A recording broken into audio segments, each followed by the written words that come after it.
예, 계속해서 저희 출애굽기 7장 공부하겠습니다.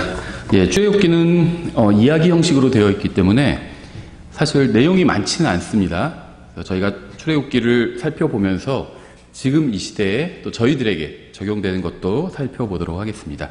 잠깐 먼저 기도하겠습니다. 하나님 아버지, 저희가 오늘도 주님의 말씀 앞에 나왔습니다. 주님의 말씀이 저희 발에 등불과 빛이 될 수 있도록 주님 도와주시기 원합니다. 예수님의 이름으로 기도드렸습니다. 아멘. 예, 1절부터 보시겠습니다. 7장 1절.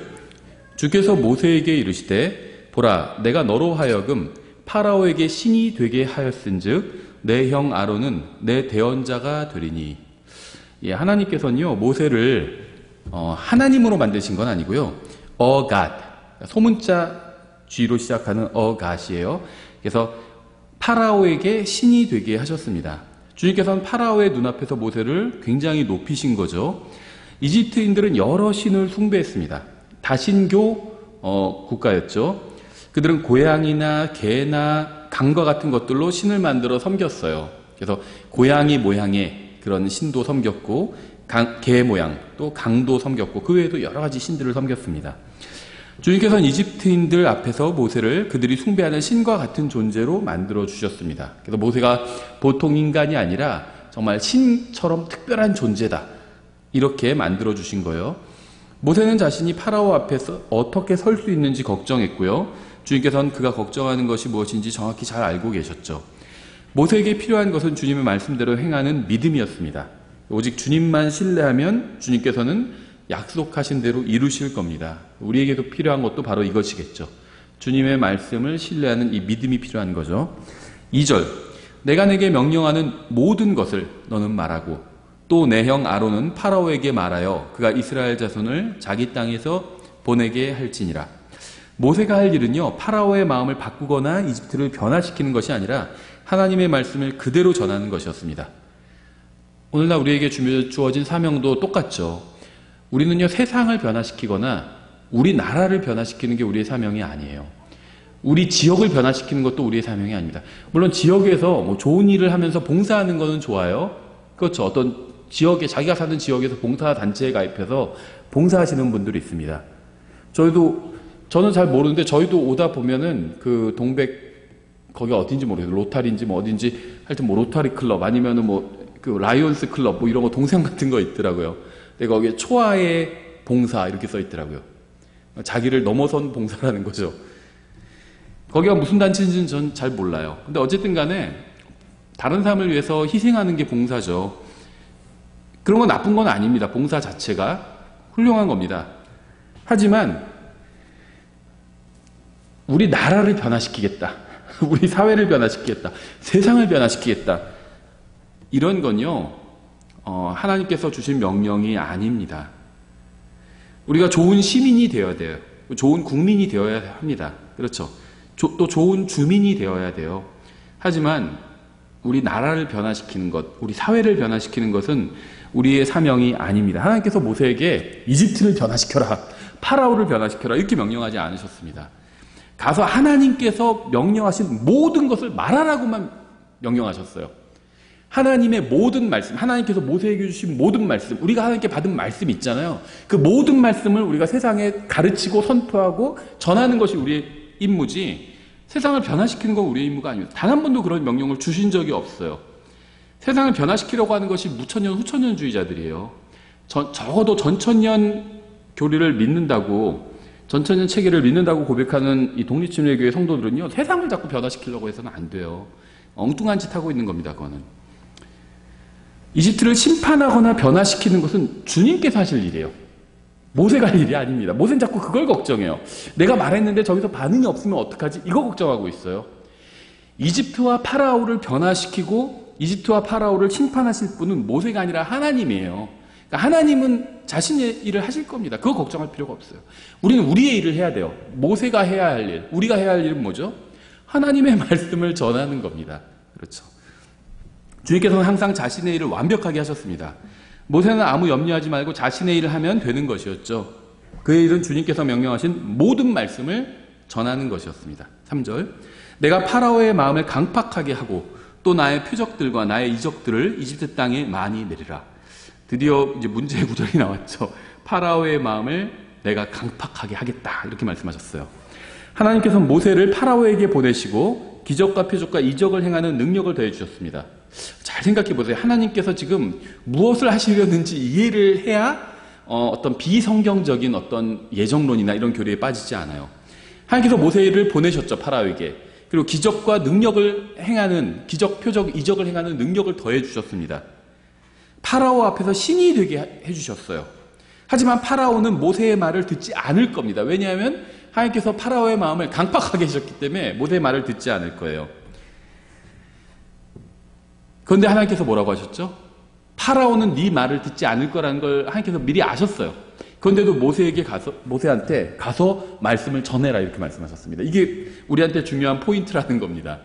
파라오는 말씀을 듣지 않을 거예요. 하나님께서는 그걸 아십니다. 왜냐하면 강팍한 마음을 주셨어요. 하나님께서 파라오에게 이 부분에 대해서 하나님의 말씀을 듣지 않는 이 부분에 대해서, 그러니까 이스라엘을 가게 하는 이 부분에 대해서 강팍하게 마음을 하도록 하나님께서 하셨다는 겁니다.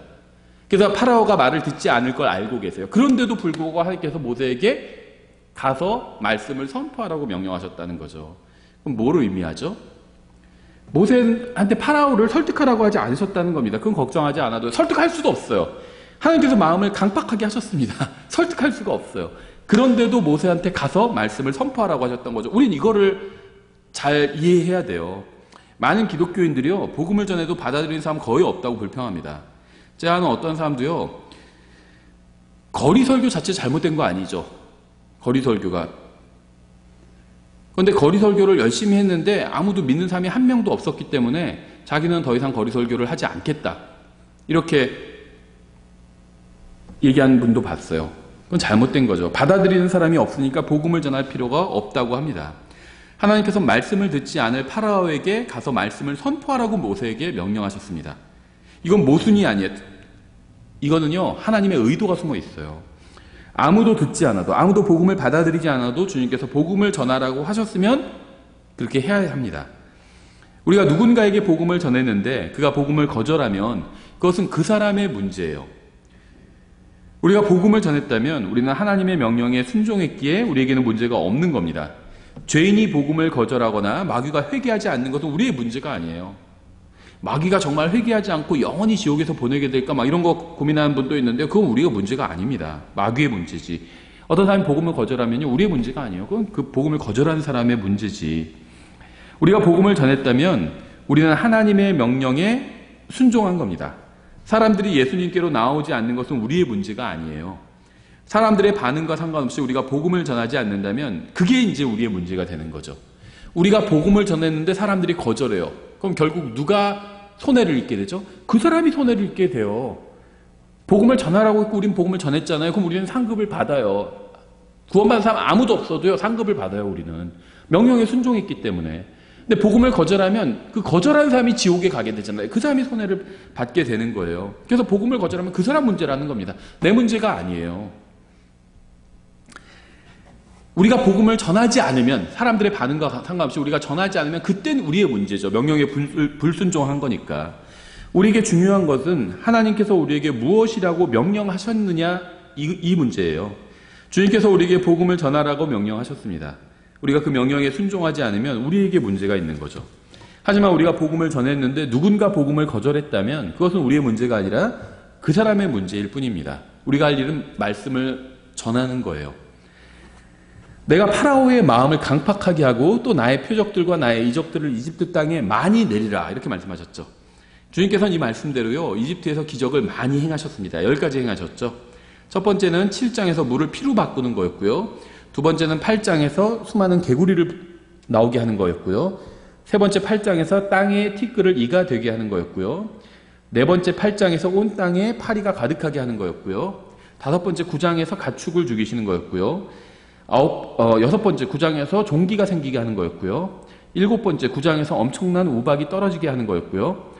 여덟 번째는 10장에서 메뚜기가 곡식을 먹어치우게 하는 거였고요. 아홉 번째도 10장에서 짙은 어둠이 온 땅에 가득하게 하는 거였고요. 이제 마지막으로 10번째는 12장에서 이집트에서 처음 난 모든 것을 죽이는 이적을 행하셨죠. 그래서 10가지 이적 많이 행하셨습니다. 막 이렇게 몰아치면서 이적을 많이 행하시는 장면은요, 성경 어디에도 없어요. 그렇죠? 첫째와 둘째, 그리고 셋째와 다섯째, 그리고 일곱째와 여섯째 심판은요, 재앙이 일어나기 전에 미리 경고를 하셨습니다. 셋째와 여섯째와 아홉째 심판은 경고 없이 임했어요. 그래서 10가지 심판이 이집트에 임했는데 3등분으로 나눌 수 있어요. 마지막 10번째 빼고 3등분으로 하면 이제 3개씩 3등분을 이루게 되는데요. 처음 2개의 심판은 항상 미리 경고가 있었고 마지막 3번째는 경고가 없었습니다. 두 번째도 마찬가지죠. 처음 2개는 경고가 있었고 마지막은 경고가 없었고, 세 번째 마찬가지죠. 처음 2개는 경고가 있었고 마지막은 경고가 없었어요. 이런 패턴을 보이고 있다는 거죠. 그러니까 하나님은 예측 가능한 분이에요. 경고하시고 심판하시고, 경고하시고 심판하시고. 세 번째는 경고 없이 심판했고. 누가 이집트에 수학 잘하는 사람이 있었으면 이거 밝혀냈겠죠. 4절. 그러나 파라오가 너희 말을 듣지 아니할 터인즉 내가 내 손을 이집트 위에 얹고 큰 심판들을 통해 내 군대 곧 내 백성 이스라엘 자손을 이집트 땅에서 데리고 나오리라. 나는 내 손을 이집트 위에 내밀어 이스라엘 자손을 그들 가운데서 데리고 나올 때 내가 주인 줄을 이집트 사람들이 알리라 하시니. 굉장히 중요한 구절이고요. 출애굽기의 거의 주제에 해당하는 구절이라고 볼 수 있습니다. 하나님께서는 자신의 목적을 이루실 겁니다. 하나님의 목적은요, 자신의 권능과 능력을 이스라엘 백성과 이방인들에게 알리는 것이었어요. 자신의 권능을 모든 사람에게 알리는 것이었습니다.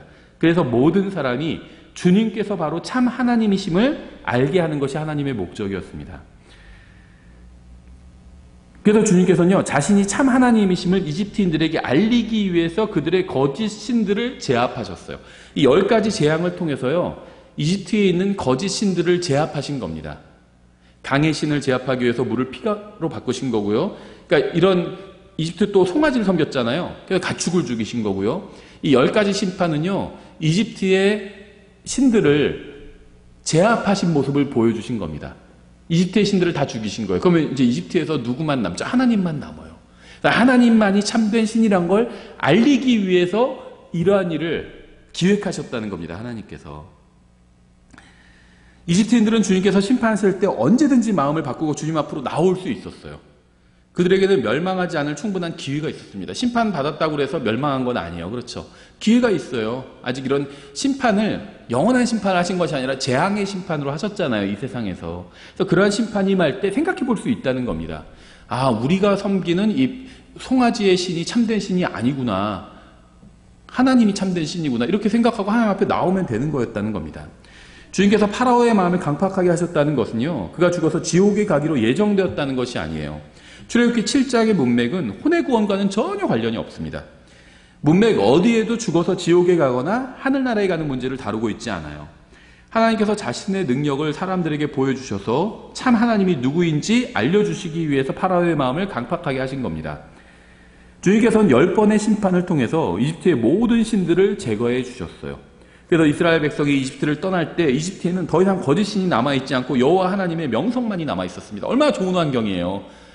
이스라엘 백성이 떠날 때는요, 이집트에는요, 하나님만 남아있었어요. 이제는 주님이 심판을 통해서 이집트인들은 거짓 신이 아닌 하나님을 알게 해주신 겁니다. 이것이 바로 하나님께서 파라오의 마음을 강팍하게 하신 이유였고 목적이었어요. 주님께서는 파라오가 아예 하나님을 믿을 수도 없게 하시거나 그의 영혼을 지옥에 보내기로 창세전에 예정하신 적이 없어요. 성경에 그런 건 없습니다.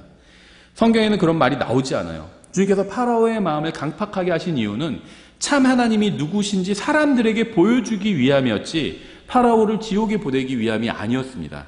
파라오도 회개하고 하나님 앞에 나오면 구원받을 수 있었어요. 3절부터 5절까지 이어지는 문맥 한번 보시면 이러한 점이 굉장히 분명하게 드러나요. 3절에 내가 파라오의 마음을 강팍하게 하고, 그 이유가 뭐죠? 4절에 큰 심판들을 통해, 그 다음에 5절에 내가 주인 줄을 이집트 사람들이 알리라시니, 파라오의 마음을 강팍하게 하고 그를 지옥에 보내게 하리니, 이 말씀을 하신 적이 없다는 거예요. 파라오의 마음을 강팍하게 하고 큰 심판을 하신 이유는 내가 주인 줄 이집트 사람들이 알게 하리라, 이렇게 말씀하셨잖아요. 이게 목적이에요. 하나님이 정말 참된 하나님이라는 걸 이집트인들이 알게 하기 위해서 이집트인들 앞에서 뭐 하셨죠? 기적을 행하신 거예요. 어떤 사람들이 그러잖아요. 나한테 기적을 보여주면 내가 믿겠다 그러잖아요. 그래서 기적을 보여주셨어요. 근데 안 믿었죠. 왜 그럴까요? 믿음은 기적을 통해서 오지 않거든요. 그래서 기적을 봐도 안 믿을 거예요. 칼빈주의 예정론은요, 신학교 교실에서 나온 헛된 교리일 뿐입니다. 성경은 단 한 번도 사람이 죽어서 지옥에 가거나 하늘나라에 가는 것이 그가 태어나기도 전에 예정되었다고 말씀하신 적이 없어요. 지옥에 가도록 창조된 사람은 없습니다. 구원받을 기회를 받지 못한 사람도 없어요. 하나님께서는 모든 사람이 구원받기를 원하십니다. 그래서 모든 사람에게는 회개할 기회가 있고 주님의 말씀을 믿을 수 있는 기회가 있고 구원받을 수 있는 기회가 다 있는 거예요. 한 번 이상은 있어요. 모든 사람의 인생에는. 칼빈주의 예정론은요, 성경에서 찾을 수 없습니다. 그거는 거짓 교리를 가르치는 신학교 교과서에서나 볼 수 있는 거예요. 예정론은. 우리는 인간의 생각이나 신학교 교과서가 아닌 하나님의 말씀을 붙들어야 합니다. 6절, 모세와 아론이 주께서 자기들에게 명령하신 대로 행하되 그대로 행하였더라. 와, 이거는 정말 생각해보면 엄청난 구절이에요. 모세와 아론은 주님께서 명령하신 대로 행했고 성경은 이러한 사실을 그대로 기록해 두었죠. 우리 인생에 대한 평가도 이렇게 된다면 얼마나 영광스러울까요? 여기서 모세와 아론을 빼고 여기에 자기 이름을 넣어본다면 어떨까요?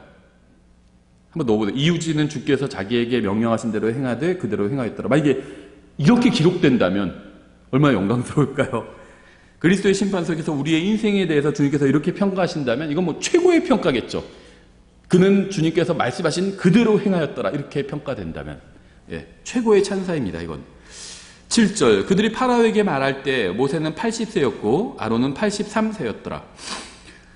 나이가 너무 많아서 주님을 섬기지 못하겠어요. 이런 핑계 안 통하죠.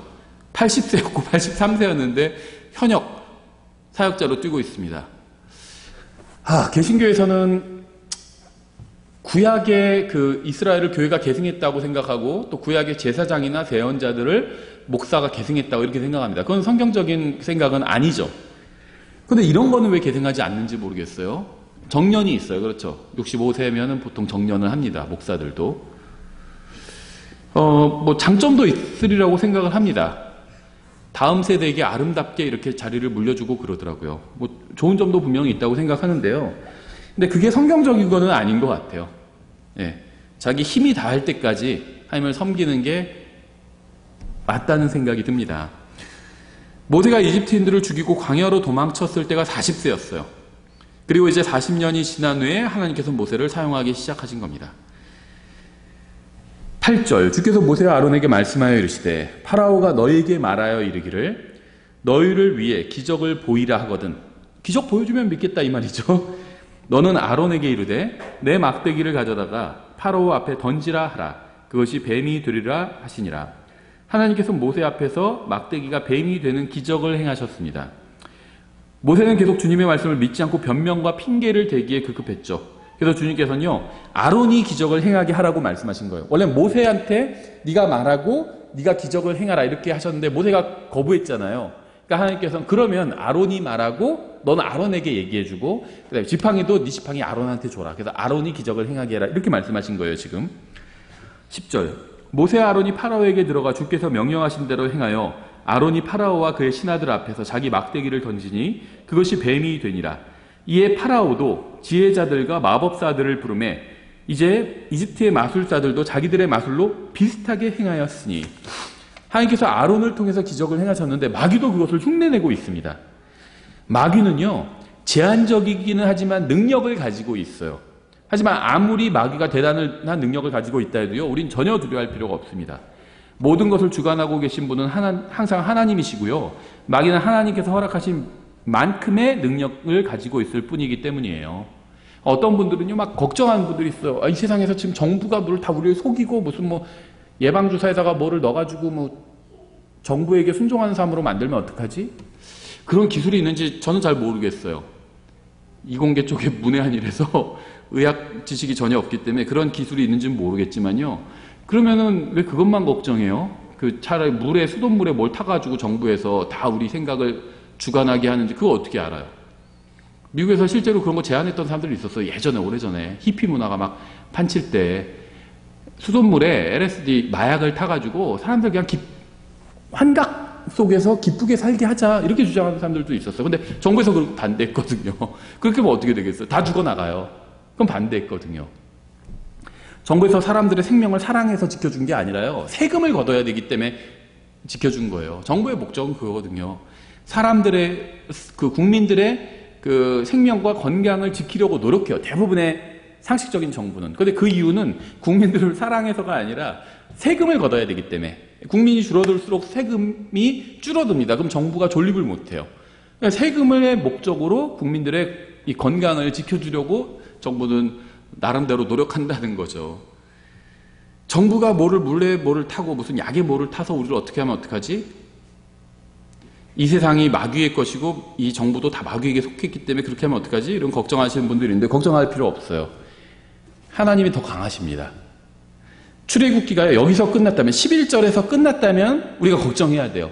근데 출애굽기는요 7장 11절에서 끝나지 않아요. 12절 이렇게 되어 있어요. 그들이 각각 자기 막대기를 던짐에 그것들이 뱀이 되었더라. 그러나 아론의 막대기가 그들의 막대기를 삼키니라. 누가 더 힘이 세죠? 하나님이 더 힘이 세요. 생각해보세요. 막대기가 뱀으로 변하게 하는 건 엄청난 기적입니다.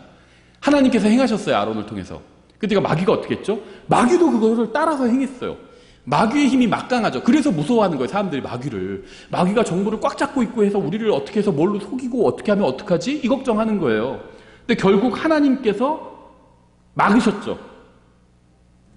하나님께서 이기셨어요. 걱정하지 않아도 돼요. 이 세상을 마귀가 잡고 있지만 그 위에 하나님이 계세요. 그래서 마귀가 모든 걸 막 자기 마음대로 못합니다. 욥기를 보면 알 수 있어요. 욥기에서 어떻게 하죠? 제가 가서 마음대로 하겠습니다. 이렇게 못하죠. 어디까지 할까요? 그러니까 하나님께서 여기까지만 해. 허락해 주시는 겁니다. 그리스도인이요 옴짝달싹도 못할 정도로 하나님께서 그렇게 하지는 않으세요. 그래서 마귀 무슨 세상이 무슨 약을 타가지고 어떻게 하면 어떡하지? 그런 걱정 안 해도 돼요. 하나님께서 지켜주시잖아요. 저는 그리스도인 중에 그런 음모론 믿는 사람들 보면요 믿음이 어디 있나 되게 궁금해요. 그 사람 뭘 믿는 건가? 하나님께서 지켜주고 계시잖아요. 뭐가 걱정이에요? 뭐가? 그런 거 걱정하지 말고 말씀을 전해야 돼요. 마귀가 자꾸 이게 일종의 이제 센세이셔널리즘이에요. 어떤 정치 문제, 그다음에 가장 대표적인 게 정치 선거예요. 그럼 사람들의 마음이 선거 때는 다 정치에 가 있어요. 그 다음에는 올림픽, 그 다음에는 월드컵. 사람들의 마음이 다 거기에 가 있습니다. 그리스도인들도. 마음을 마귀가 뺏어가는 거예요. 그리스도인들의 마음은요 하나님의 말씀으로 가득 차 있어야 돼요. 자꾸 다른 게 들어와서 막 다른 거 걱정하고 있어요. 정치가 와서 이상한 정치가 와서 어떻게 하면 우리나라 어떻게 하면 어떡하지? 그거 왜 걱정해요? 네로가 통치할 때도 사도 바울이 그런 거 걱정했나요? 네로가 이렇게 해서 그렇게 하면 어떡하지? 그런 걱정했나요? 그런 걱정 안 했습니다. 그런 걱정 안 해도 돼요. 마귀가 자꾸 우리의 그 해야 될 일을 잊게 만드는 수단이에요. 그게 우리의 정신을 지배해서 그런 음모론 같은 거 믿게 해서 우리의 정신을 지배하는 거예요. 그래서 해야 될 일을 잊게 하는 겁니다. 우리 해야 할 일은요 하나님 말씀 전하면 돼요. 그럼 나머지는 하나님께서 다 지켜주실 겁니다. 걱정하지 않아요. 근데 안 지켜주셔서 우리가 죽었어요. 그럼 어떻게 되죠? 그럼 하늘나라 가는 거죠. 뭐가 걱정이에요. 아론의 막대기가 뱀으로 변했고요. 이집트 마술사들의 막대기도 뱀으로 변했습니다. 여기까지만 보면 그들의 신들도 막강해 보입니다. 하지만 아론의 막대기가 그들의 막대기를 삼켜버렸어요. 하나님 더 강하세요. 마귀는 막강하지만 하나님은 더 강하십니다. 걱정할 게 없어요. 그냥 하나님께서 시키신 일만 하면 되는 겁니다. 말씀을 전하라고 하셨잖아요. 그럼 그것만 하면 되는 거예요. 세상을 걱정해라. 그런 거 말씀하신 적이 없어요. 약을 탈 거를 걱정해라. 그런 거 하신 적 없습니다. 13절. 그분께서 파라오의 마음을 강팍하게 하셨으므로 그가 그들의 말에 귀를 기울이지 아니하였으니 주께서 말씀하신 것과 같았더라. 하나님께서 기적을 보여주시면 하나님을 믿겠다고 하는 사람들이 있어요. 초자연적인 경험을 하면 하나님을 믿겠다고 하는 사람도 있습니다. 하지만 진정한 믿음은 기적을 목격하는 것을 통해서 오지 않습니다. 파라오 앞에 있던 사람들은 막대기가 변하는 것과 아론의 막대기가 나머지 막대기를 삼켜버리는 것을 목격했어요. 하지만 그들은 하나님을 믿지 않았습니다. 여전히 불신자였어요. 참된 믿음은 기적을 통해서가 아니라 말씀을 통해서 오기 때문입니다. 그런즉 이와 같이 믿음은 기적에 의해 오며 이러지 않죠. 믿음은 들음에 의해 오며 들음은 하나님의 말씀에 의해 오느니라. 말씀을 통해서 와요. 14절. 주께서 모세에게 이르시되 파라오의 마음이 강팍해져서 백성이 가는 것을 그가 거부하는도다.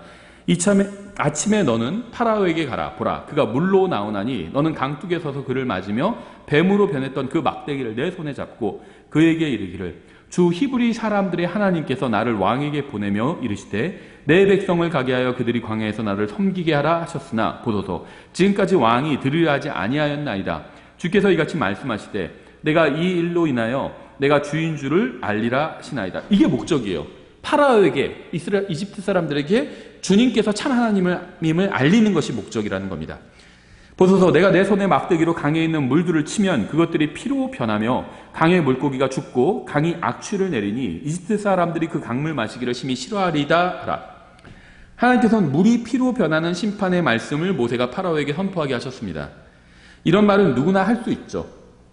문제는 이대로 행할 수 있는 능력을 가지고 있느냐죠. 무엇인가를 말로 선포하는 것과 그 말대로 행하는 것 사이에는 엄청난 간극이 있어요. 그래서 주님께서 참된 하나님이신 이유는요, 항상 말씀하신 그대로 행하시기 때문입니다. 15절 아침에 너는 파라오에게 가라 보라 그가 물로 나오나니 너는 강둑에 서서 그를 맞으며 뱀으로 변했던 그 막대기를 내 손에 잡고. 강가로 이렇게 산책하는 게 어떤 그 파라오 가문의 산책 코스였나 봐요. 80년 전에 파라오에 따른 강가로 산책해서 아기 모세를 건져냈죠. 80년이 지난 아기 모세는 노인이 돼서 이제 파라오 앞에 서서 그 강가에서 주님의 말씀을 선포했지만 파라오는 말씀을 받아들이지 않고 거부를 했습니다. 19절 주께서 또 모세에게 이르시되 아론에게 말하기를 내 막대기를 잡고 내 손을 이집트의 물들 곧 그들의 시내들과 강들과 연못들과 모든 무릉덩이 위에 내밀라 하라. 그것들이 피가 될 것이요 이집트 온 땅에 두루 피가 있으리니 나무 그릇과 돌 그릇에 다 피가 있으리라 하시니라. 모세와 아론이 주께서 명령하신 대로 행하여 그가 파라오의 눈앞과 그의 신하들의 눈앞에서 막대기를 들어 강에 물들을 치니 강의 모든 물이 피로 변하며 강의 물고기가 죽고 강이 악취를 내므로 이집트 사람들이 강물을 마시지 못하였으며 이집트 온 땅에 두루 피가 있었으나 이집트의 마술사들도 자기들의 마술로 그와 같이 행하였으며 파라오의 마음이 강팍해져서 그가 그들의 말에 귀를 기울이지 아니하였으니 주께서 말씀하신 것과 같았더라. 하나님께서 말씀만 하신 것이 아니라 행하셨죠. 하나님께서는 왜 물로 이집트를 심판하셨을까요? 이집트인들이 히브리 아기들을 물에 빠뜨려 죽였죠. 왜 물에 빠뜨려 죽였죠? 나일 강의 신을 이집트인들은 강의 신을 섬겼어요. 그래서 히브리인들을 자기들의 신에게 바쳐버린 거죠. 자기들의 신의 권능으로 우리가 이렇게 히브리인들을 압도하고 있다. 이런 걸 드러냈던 거죠. 하나님은요, 심은 대로 거두게 하시는 의로우신 분이에요. 주님께서 이집트의 물이 피로 변하게 하신 것은 주님께서 자연을 주관하는 능력을 가지고 계심을 보여주심은 물론이고요. 이집트인들이 숭배하는 강을 심판하셨다는 사실을 보여주기 위함이었습니다. 또 주님은 물이 피로 변하게 하심으로 자신이 무지한 피에 대해서 복수하시는 하나님이심을 알려주신 거죠. 따라서 아직 구원받지 못했다면 하나님 앞에 나아가서 용서를 구하는 것이 가장 현명한 선택입니다. 용서를 구하지 않고 회개하지 않고 구원받지 않으면 죽어서 영원한 심판을 받게 되기 때문이에요. 하나님은 복수하는 하나님이기 때문에 그대로 갚아주시는 하나님이에요. 복음을 거절하면요 구원받지 못하는 거예요. 주님께서는 물이 피로 변하는 기적을 행하셨습니다. 성경에 기록된 기적을 믿지 않는 사람들 굉장히 많아요. 우리는 이러한 사람들을 자유주의자라고 부르는데요. 이 자유주의는요 오늘날 신학교계를 완전히 장악해버렸습니다. 일부 몇몇 신학교들은 노골적으로 잠식당했고요. 다른 신학교들도 대부분 다 잠식당했어요. 자유주의는요 하나님의 능력을 믿지 않아요. 또 성경이 완벽하다고도 믿지 않습니다. 성경에 나온 기적을 인정하지 않습니다. 자유주의자들은. 주님의 말씀을 믿지 않는 모든 사람은 언젠가 주님 앞에서 왜 주님의 말씀을 거부했는지 설명해야만 합니다. 이 성경을 기록된 그대로 믿지 않는 작가들이나 설교자들 중에서요, 이걸 지금 이 첫 번째 기적을 어떻게 해석하냐면요, 그 사람들은, 자유주의자들은 저녁에 해가 붉게 물들잖아요. 해가 질 때 노을이 지면서. 그때 그게 물에 비치면은 물이 빨갛게 보이죠. 낮에는 바닷물이 파랗게 보이고 저녁에는 빨갛게 보여요. 그리고 한밤중이 되면 바닷물이 검게 보이죠. 그래서 바로 그거다. 그 자연현상이다. 저녁에 모세가 가서 말씀을 파라오 앞에서 이렇게 얘기를 했고 다음에 노을에 강이 비쳐서 빨갛게 변한 거다. 이렇게 얘기를 합니다. 근데 이거 진짜 기적은 아니다 이게. 뭐 이런 유의 이야기는 많아요. 예수님께서 그 물 위를 걸으셨잖아요. 그게 사실 물 위를 걸으신 것이 아니라 얼음 위를 걸으신 거다. 이런 얘기를 합니다. 그러니까 막 별 얘기를 다 지어내요. 그 오병이어 같은 것도 있잖아요. 물고기를 나눠 먹. 이게 사실은 물고기를 나눠 먹는 게 아니라 물고기를 어떻게 그러니까 물고기 두 마리를 어떻게 몇천 명이 먹냐. 사실 그때 고래가 해안가에 밀려와가지고 고래가 죽은 거 끌고 와서 고래를 먹은 거다. 뭐 이런 식의 설명해요. 그러니까 기적을 기적으로 인정하지 않고 자꾸 어떤 과학적으로 설명하려고 해요. 근데 왜 성경이 뭐 과학적인 책입니까? 과학적인 부분도 있죠. 그런데 성경을 과학적으로 해석할 필요가 없어요. 과학이란 건 어떤 하나의 뭐라고 부를 수 있을까? 하나의 뭐 기준이라고 부를 수 있겠죠. 과학이. 그런데요, 성경은 그 과학을 뛰어넘는 책이에요. 기적을 어떻게 과학으로 설명해요? 과학은 기적이 아닌 것만 설명할 수가 있죠. 자연 영역에서 일어나는 일은 과학으로 설명을 할 수가 있습니다. 근데 성경에서 말씀하시는 기적은요, 초자연적인 일이에요. 초자연적인 일을 어떻게 과학으로 설명해요? 그걸 설명할 수가 없어요. 그럴 필요도 없습니다. 만약에 이게 강이 그 해가 지는 그 노을 때문에 붉게 보인 것이라면, 그건 뭐가 문제가 되냐면요, 악취가 났다는 거 설명할 수가 없죠. 노을이 강에 비치면 악취가 나나요? 그렇지 않잖아요. 또 물고기들이 죽었다는 말도 설명할 수가 없고요. 게다가 물을 마실 수 없게 되었다는 문제도 여전히 남아 있습니다. 그렇죠. 그러니까 이 강이요, 그냥 색깔만 붉게 변한 것이 아니라 물고기도 죽고 악취가 나고 물을 마실 수 없게 되었어요. 피로 변한 겁니다. 그냥 그렇게만 보인 것이 아니라 실제로 피로 변한 거예요. 과학적으로 자꾸 설명하려고 할 필요가 없습니다. 하나님께서 기적을 행하셨고요. 이러한 기적은 과학으로 설명할 수가 없습니다. 주님께서는 물을 만드셨고 여기서는 물로 피를 만드셨어요. 요한복음에서는 어떻게 하셨죠? 물로 포도주를 만드셨잖아요. 포도즙을. 하나님께서는 물로 피를 만드신 겁니다. 우리는 믿음으로 이러한 말씀을 받아들이기만 하면 됩니다. 하나님을 믿으면 이런 거 다 믿을 수 있어요. 하나님께서 창조하셨다. 창세기 1장 1절 믿으면 나머지 다 믿을 수 있습니다. 그거는 믿는다고 하면서 나머지는 자꾸 과학으로 설명하려고 하는데요. 불필요한 시도예요. 믿음은 과학을 통해서 오지 않습니다. 믿음은 말씀을 통해서 와요. 그래서 창조과학회 분들이 뭐 좋은 일도 많이 하시지만요. 제가 봤을 때 쓸데없는 일도 많이 하고 있어요. 믿음은 과학적으로 설명하고 납득했다고 해서 참된 믿음을 갖게 되는 게 아니에요. 말씀을 통해서 말씀이신 그분, 예수 그리스도를 만나야지 믿음을 갖게 됩니다. 20절. 이집트의 마술사들도 자기들의 마술로 그와 같이 행하였으므로 파라오의 마음이 강팍해져서 그가 그들의 말에 귀를 기울이지 아니하였으니 주께서 말씀하신 것과 같았더라.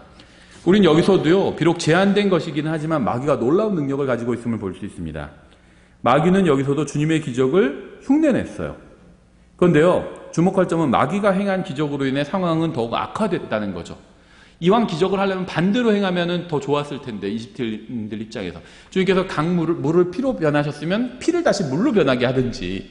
근데 그건 못해요. 그렇죠. 그냥 그 기적을 똑같이 흉내만 냈는데 결국 더 악화가 됐죠. 23절.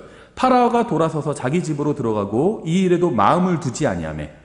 앞서 말한 것처럼요, 기적을 보여주는 것으로는 사람의 마음을 변화시킬 수가 없습니다.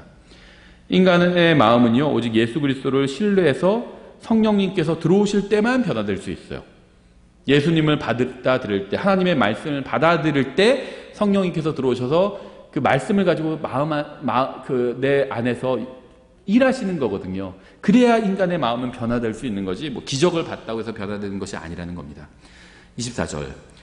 모든 이집트 사람들은 강물을 마실 수 없었으므로 강의 사방을 두루 파서 마실 물을 구하였더라. 주께서 강을 치신 뒤에 이래가 지나니라.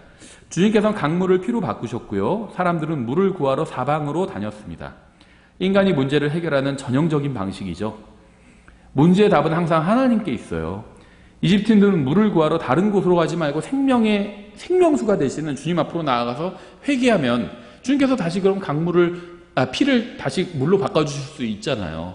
근데 이런 기적을 보고도 주님을 믿지 않고요, 자기들의 방법을 고수했다는 겁니다. 그래서 사람을 변화시키는 건 기적이 아니라 말씀이라는 거예요. 저희 여기까지 간략하게 살펴봤습니다.